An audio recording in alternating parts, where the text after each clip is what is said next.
মাছৰ জোল বনাবৰ কাৰণে মই প্ৰথমতে মাছ কেইপিচমান ফ্ৰাই কৰি লৈছোঁ আৰু তাৰ লগত লৈছোঁ দুটা বিলাহী কাটি অকণমান আদা নহৰু লৈছোঁ পিচি দুটা জলকীয়া এটা ইলাচি আৰু এটা পিঁয়াজ কাটি লৈছোঁ আৰু সৰিয়হখিনি শুকানকৈ ভাজি লৈ গুড়ি কৰি লৈছোঁ।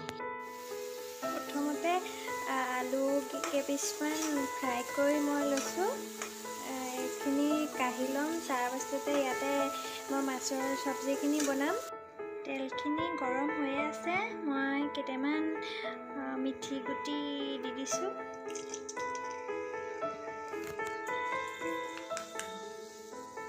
মিঠি গুটিখিনি ফুটিলে পিঁয়াজ আদা নহৰু দিম।